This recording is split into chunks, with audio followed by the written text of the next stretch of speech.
Tak cestovali sme do Banskej Bystrice, aj keď teda po tom náročnom anglickom týždni s cieľom, že uhráme nejaký bod. Ten najlepšie bolo víťazstvo.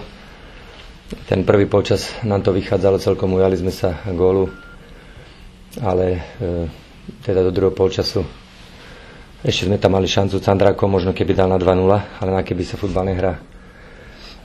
Dukla bola druhý počas lepšia, agresívnejšia, behavejšia a myslím si, že potom zaslúžené Jakubkom vyrovnala. Takže my sme potom spokojní, alebo teda musíme byť spokojní. Ďakujem vám pekne.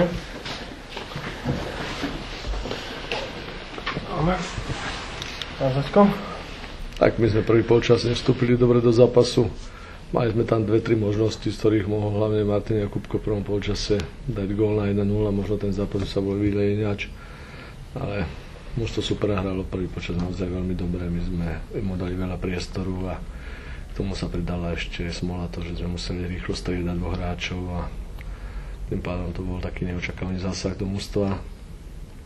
Chcel by som poďakovať hráčom za druhý polčas, ukázali morálku a myslím si, že v závere si zaslúžili aj zvíťaziť a myslím si, že tam bola jednoznačná 11 po hlavičke Jakubka, ktorú kompetentne nevideli, ale hovorím, ďakujem hráčom za druhý polčas a za získaný bod.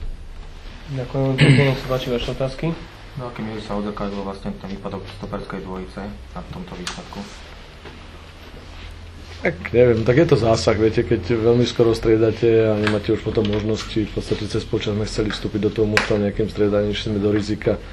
Dali sme tam Pečovského už v 45. minúte ako posledné striedajúceho hráča v závere, keď sme potrebovali možno dať Heseka do hory miesto Uškoviča, kedy by bolo možno väčšieho dôrazu a agresivity hore, tak už tu možnosť sme nemali, takže jedno s druhým to bol problém a myslím si, že aj prvý počas sme nehrali dobre a ten zápas sme nezvládli v tom polčase.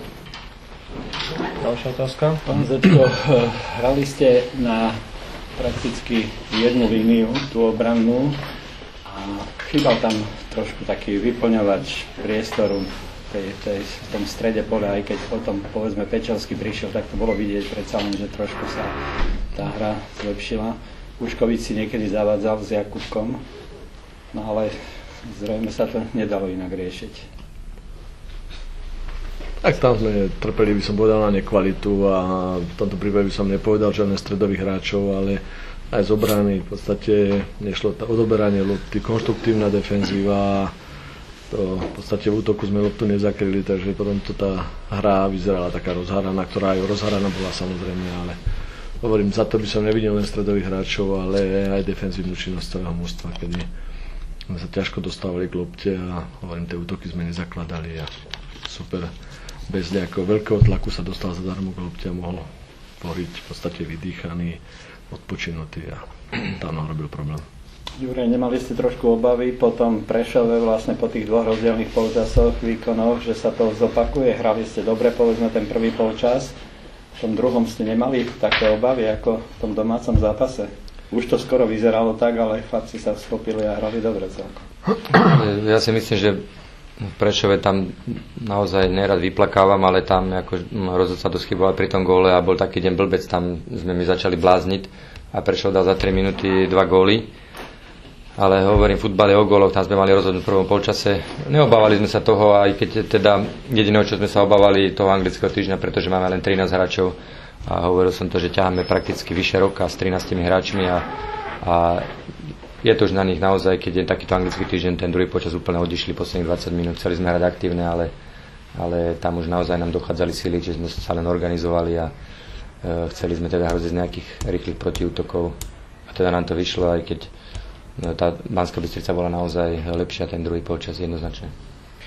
Keď som s vami hovoril pred týmto zápasom, hovorili ste obaja, spomenuli ste 4. miesto v tabulke po tomto výsledku, ktorý v podstate nič nerieši z tohto pohľadu, keďže Trnava vyhrala, je to 4. miesto pre vás už pase. No tak ja neviem ako kolega, ale myslím si, že ešte je dosť bodov v hre a myslím si, že ani Trnava nemá vyhrať tieto 4. miesto a ja verím, že obidvaja Trnavu ešte potrápime a my sa určite tohto boja nezdávame. Určite ani my. Trnava má najťažšie vylosovanie z nás, takže tam, hovorím, záleží to taký mini súboj a keď je o čo hrať, treba hrať. dneska ten trojbodový systém vyhráš dvakrát, Trnava dvakrát prehrá a sme tam, alebo teda Bystrica Záva, hovorím, je to otvorené stále. Určite. Dosť sporných situácií rozhodcovia nevedia alebo neriešia tak, ako by mali. Teraz tá ruka, povedzme tu, evidentná, ktorú museli vidieť. V Nitre napríklad v 90. minúte gól rukou Slovan dal. Takže ešte to bude asi zaujímavé možno. Ale nie sú tu dobré situácie pre futbal ako taký, čo na to hovoríte v podstate vy ako tréneri. Ak neviem, my sa asi nemôžeme nejak vyjadrovať k výkonu rozhodcov, ale musím povedať, že tak ako kvalita viacerých ligových hráčov poklesla, tak myslím si, že aj výkony rozhodcov sú na túto súťaž viac veľmi slabé. Áno, tým nechcem povedať, že zámerne ovplyvňujú výkon alebo výsledky, ale jednoznačne sú to verdikty nie dostatočne kvalitné a možno, že to je preto, že sa do ligy dostávajú rozhodcovia, ktorí ešte nič nepreskákali, nemajú žiadne skúsenosti a možno majú dobré fyzičky a možno teóriu dobre ovládajú, ale jednoducho tá prax sa nedá ničím zaplatiť a nekúpiť, takže asi tam vidím problém.